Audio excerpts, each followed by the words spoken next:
मेरा नाम Mohammad Ishfaq private schools and colleges association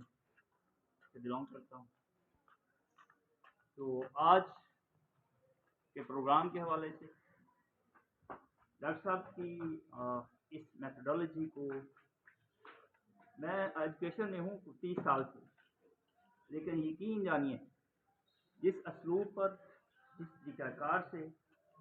Quran पे आज बात सुनी है, हमने बहुत सारे मदारस बड़े बड़े उलमा इकराम की मजालिस से आने के बावजूद जिस आसान और बहुत ही मैं समझता हूँ कि इजीली चीज़ें हमने आज अडॉप्ट की हैं और इससे पहले ये ऐसा कभी मौका मिला नहीं।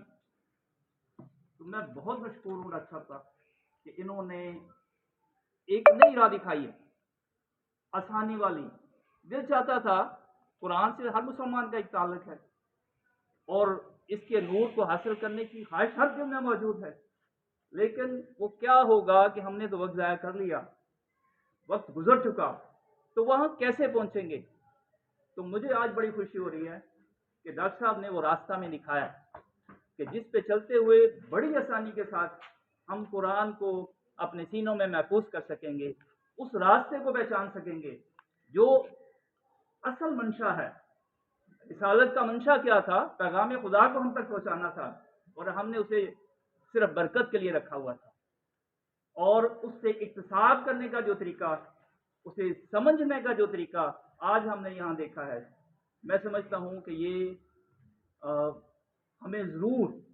अपनी ज़िंदगियों में लाना चाहिए, और जहाँ जहाँ तक इस मैसेज को हम पहुँचा सकें तो हम असल खिदमत करेंगे जिसके लिए हम पैदा हुए। हम सब की पैदाइश का मकसद ही एक है, बीइंग मुस्लिम, कि अल्लाह के रसूल सल्लल्लाहु अलैहि वसल्लम ने जिस पैगाम को पहुँचाने के लिए कितनी सख्तियाँ बर्दाश्त की, तो वो पैगाम